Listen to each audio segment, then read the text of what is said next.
Hello. Thank you for watching. Thank you for joining in. So I just got done with meditation and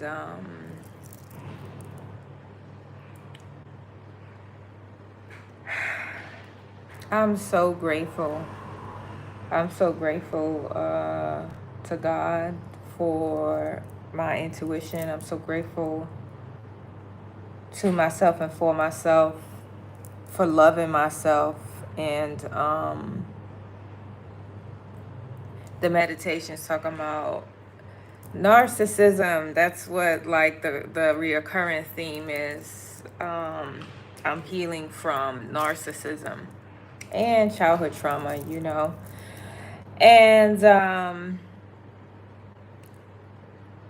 it was like I wanna tell the tale of my relationship with my past narcissistic partners in great detail for a few reasons, because um, I want to give example and demonstrate behaviors, that you can have as an empress, as a goddess, as a high priestess, just amazing, empathic, feminine. And I want to just specifically talk about things I've done just to show how fucking amazing I am as a woman to be in a relationship with. Like, I will give the tea on my life because I'm authentic, for one, and for two, I don't care what nobody think. It's a great fucking story because my whole life is a great story. And I'm spilling the tea on myself to bring awareness to help you heal from my mistakes in my relationships, and so that you can be aware of a cycle that you are stuck in, but you're not even aware you stuck in this cycle. And so my life is the example, and God be putting it on my heart, in my head, to talk about it, and that's what I do. That's what I do, because I'm all about healing thyself, right? And that shit, it don't look pretty when you going through toxic relationships and you in unhealthy cycles. It don't look pretty. And so anyway, I'm such a wonderful person that I'm the type of woman that if you my man, I got you, right? Like, I fucking got you because you got me, right? So I'm going to go hard and do my best at everything. I'm going to make all the amazing meals from scratch. I keep a clean house. I'm going to give you all of me and my brain, if you dare to listen. I've grown so much. And I can be an overly giving person, but I have learned through self-healing that when you overgive, it's a sign of like not feeling worthy or whatever. Like, to cherish myself and put myself first. And so I would overgive, and then it causes a cycle of resentment and anger and hate towards, projecting on a partner, when it's really my own fault because no one told me to overgive. Like, I'm supposed to know when to stop myself, right? Having balance of the masculine and the feminine. And so I will give. And so this past relationship, after leaving a 20-year marriage, I quickly jumped into another relationship, all high in the passions, all high in the flesh, in the root chakra energy. And that's how it started, right? And so, being freshly out of a marriage, I'm like diving in head first, because I'm all heart and love, man. I'm like all heart and love. So like, I'm open to sharing love and intimacy. And I'm saying I'm such a good woman for just to provide an emphasis that I take care of myself so well. God blesses me that I took care of him too. Right? That's how good of a woman I was, okay, to him. That shit ain't happening no more. That relationship is over. Thank you, God. That I gave out of my heart, because if we together, then you mine and I'm yours, and what I got is yours, but what he had wasn't mine, right? This is those signs of narcissism, that you can pour your heart out and do every single thing. You can be the fucking best in the bedroom. I'm gonna suck your dick everywhere. I'm gonna love on you. I'm gonna give you everything. That's what I do as a woman. That's why I'm so fucking amazing, and I know my worthiness. And so, and he still didn't appreciate me. Because reflection has shown me right from the beginning that he resented me. Because guess who taking care of him, right? Like, he resented me and said inappropriate shit to my face, like, oh, I'm not just a pretty face. Because he's seen me in such a small way that he couldn't comprehend the capacity of my brain and have an intellectual conversation with me. So no, he didn't see me any bigger than just my face, right? And what I could do for him. And I did so much for him gladly. I had a great fucking time, okay? My heart was all in it, but there was little jabs and little slights, little comments, little slick shit that was sat out of the mouth, and it was like little daggers in my heart. And he didn't appreciate me so much that he broke up with me 3 times, and I'm taking care of him. It's so funny. That's why every time he broke up with me, I was like, oh, okay, like, I don't need you.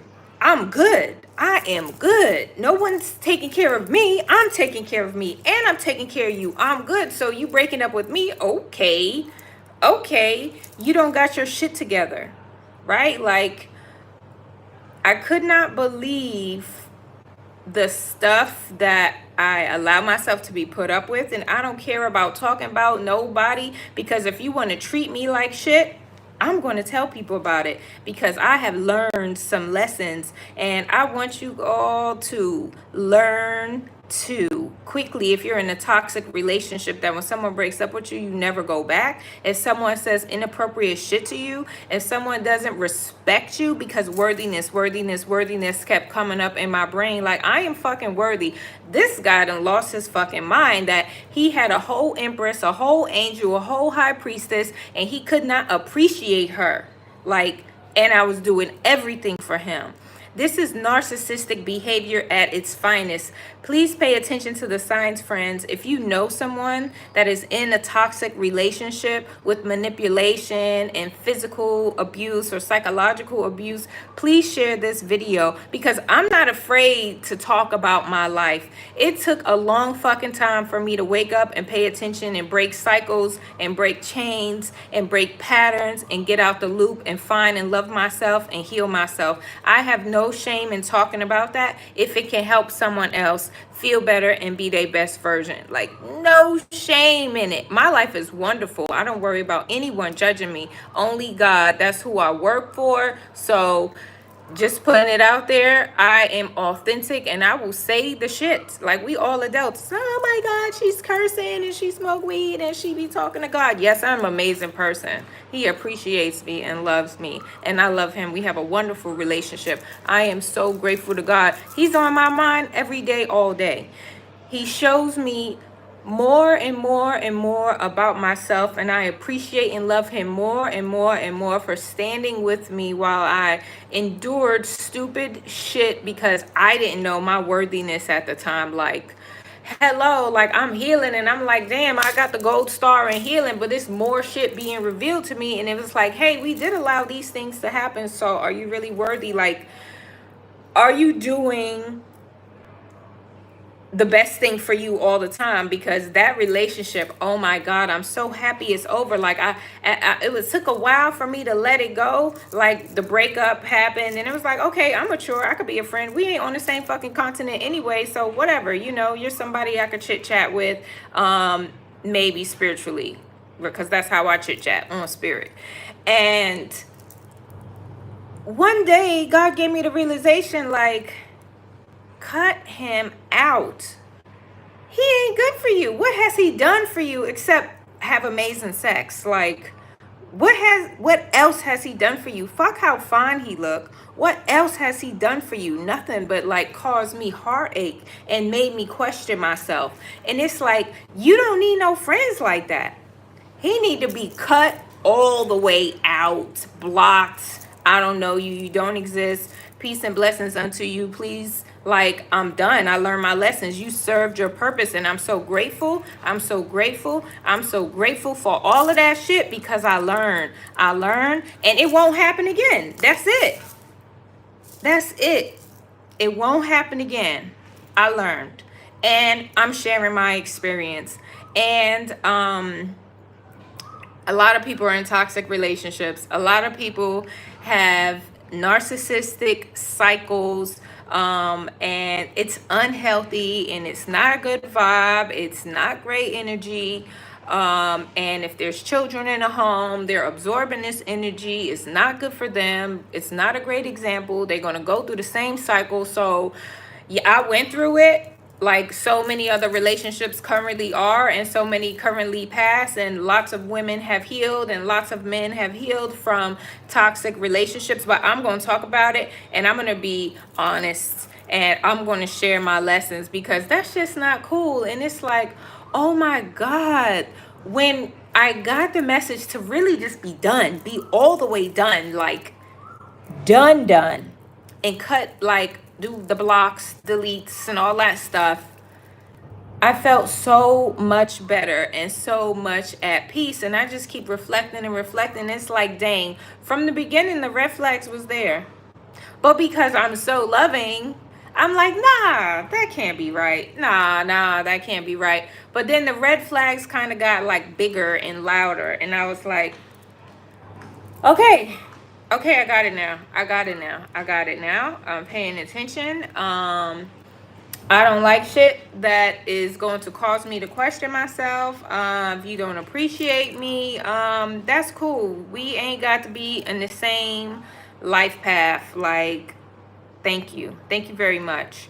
And I loved, I like telling stories. I be fucking narrating in my head. It's always some conversation going on in my head, and it's always like, okay, a new perspective of how I look at myself and how I've experienced different experiences, and I'm just learning more about myself and in other people, like taking snapshots of my life and like analyzing them, my behavior, the other people behavior, and it's like, oh, okay, so this is a repeat occurrence, this is a cycle, this needs to stop, these things need to be changed. And so how do we make the change? Like, I change.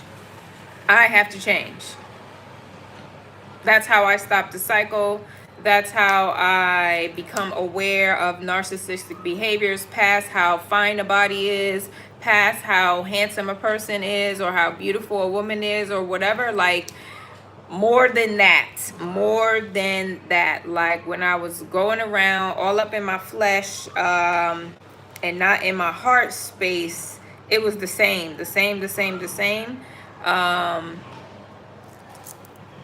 And it's like, oh, okay, I'm learning on this journey of life. I'm learning, and I see the patterns, and I don't like that shit, and I just want to be a better version of myself. And thank goodness, I devote my entire beingness to the Creator, because he reveals so much to me, and because I have taken the focus off others and put it solely on myself to love myself and heal myself.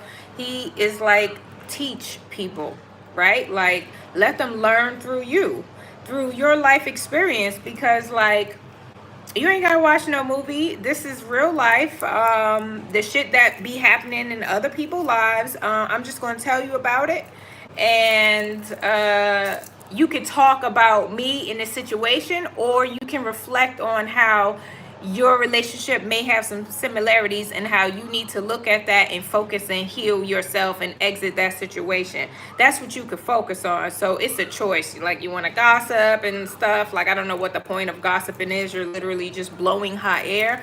But if you want to take this situation of my experience and learn from it and heal from it, because you're experiencing too, that may benefit you way more than just, gossiping and running your mouth, if that's what you want to do. Right. I'm in my head all the time about how can I be a better version of me, all the time. This is what is on my brain, and thanking God because I will get it a memory or a sound bite or something of a situation for me to look into and learn something from, right? Like, and it's all about cycles and patterns, like, and tendencies. I was talking to one of the guests here. This is why I love telling stories. Because I like to give life an example of like movies and video games, right? And so for him, I was talking to him, and an analogy on life I was talking about was using the video game Pac-Man. Excuse me. I was telling him, like, if you think of the first level of Pac-Man, right? And you got like 2, 4, like maybe 6 balls, right? The power balls, to where he can eat the ghosts because the ghosts are glowing. Imagine life, like every season that we go through, every experience that we have as a board of Pac-Man, that we have power-ups. Like, literally, think about the game Pac-Man. They got bananas going by, and mangoes and strawberries and cherries. They got fruits to energize Pac-Man, like we got fruit and vegetables in real life to energize our bodies. And then you got the monsters. That's the evils that we come up against, the demonic entities that attach to other human beings that you encounter in your life, the monsters on the board of Pac-Man that you're going to come encounter with in some way, shape, or form, be it work, walking on the street, at a restaurant, at the gym, whatever, on vacation. You're going to come up with other people, right? Like the monsters in the Pac-Man game, and they are going to try to consume you. So it's up to you to be strategic and watch for the patterns of the monsters on the board and the patterns in people, and be strategic in how you maneuver the board so that you aren't getting your power-ups all at one time, that you're balancing your feminine and your masculine, and you're making conscious choices to use what you need when you need it in divine timing, and consuming the monsters by not reacting to their projections, right, on you, to not reacting to the monsters. Like, if the monsters is coming to you on the Pac-Man board, you could be like in an emotional way and try to go this way and go that way. But if you pay attention and stay in the corner and step back, and you can see the pattern of from where they come and where they enter, and how the fruit is going based off of if you make a move in a certain direction. If you're paying attention to life, like Pac-Man on the board, on the monsters, you will level up and you will clear the board. Like, if you're paying attention. And how are we paying attention in real life? And just like Pac-Man, you pay attention to words people say, and you don't allow them to trigger you, right? Don't get emotional. If you get emotional playing Pac-Man, you're sure to lose the level, and a monster will gobble you up. So that means a person that came within your existence had a demon entity on them, and they triggered something in you, and you reacted instead of balancing your masculine and your feminine energy, and you get killed, right? Your energy is siphoned because of that experience. And our energy, friends, is very important. Like, if you pay attention to your energy, if you're in a toxic relationship with a narcissist, you gonna realize half the time, with them being who they inherently are, you don't really feel great around them because they treating you not nice. So your energy is being lowered. They're siphoning your energy out. So the best thing to do is cut that shit out. They break up with you, yay, have a party. This motherfucker done left and you didn't have to kick them out, thank goodness. And just exit that relationship. Let it go. You will instantly feel better. There's better out there for you. You can do it. You are worthy. You are amazing. You are special fucking beings, and no one should ever be disrespecting you because you're not disrespecting them. It's just that simple. It's just that simple. No one should be disrespecting nobody else, right? Don't tolerate that shit. And then hopefully, they heal. That's it. That's all. I mean, I send my enemies blessings every day. I send love, energy to the whole world every day. Because I know people got trigger points. People have traumas and they stay in these cycles and they loops and they are unawares of it. I'm fucking aware and I'm telling you about it. And that's what woke me up. And now I'm all into loving myself and knowing that I'm worthy and paying attention to toxic patterns and toxic cycles. And I talk about it so other people can wake the fuck up too and get out that cycle because it's not healthy. Yeah. So that's just what I wanted to talk about, friends. And if you think about Pac-Man again, like the smarter you become when you take this awareness and you break the patterns and you exit toxic relationships, right? And you quit toxic behaviors, you begin to level up yourself, right? You get smarter, you get better in the Pac-Man levels and you go higher. And you know what happened when you go higher as you level up? The boards get more difficult. Life gets more difficult as you get happy, it would seem, right? Because now your happiness attracts the light and the dark, right? The good and the evil. And but it's always an opportunity for you to maintain your high vibration. Is that when the dark come towards you, you know, you send it that kung fu power care bear energy of love and compassion, because you see why they hurting, because they got traumas. And you do not react to any projections of evil. You just don't respond and just walk away. You know what I'm saying? Or just be like, I love you too, you know, and I hope you get better soon. That's it. That's it. That's it. Like, I ain't come up here to embarrass nobody, but if your behavior wasn't nice, you just embarrassed yourself. And I can talk about it. It affected me in my life. And I am so grateful for the opportunity to learn. I am so grateful for the opportunity to learn more about myself and to share that wealth of information, because it's some unhappy relationships out there. I was in I was in two of them, and I learned so much about myself, and I'm grateful for the opportunity. That's why I'm grateful to God all day, every day. He got me out. Once again, he got me out. And I'm just so grateful to feel this much better after. And healing myself makes me feel some kind of good. And I just love to share it. I just fucking love to share it. It was hard work addressing some not nice things about myself, and I'm grateful that I look myself in the mirror and I address my shit, and happy to talk about it. Okay, friends, if you know somebody, if you're in a toxic relationship, heal yourself, prioritize yourself. If you know somebody, please share this video. Please share this video. If somebody's in a toxic marriage, share this video, because you got to pay attention to narcissistic tendencies and break those cycles. If you are unhappy, that creates bad health, and we need to raise our vibrations, friends, and be better individuals, right? And not project on one another. Okay, I love you. I love you. I love you all so much. Thanks for watching. Thanks for joining. Thanks for sharing and liking. Subscribe if you want to. I get up here whenever I get any messages, and I say what I have to say. Have a wonderful day from wherever you are. Bye.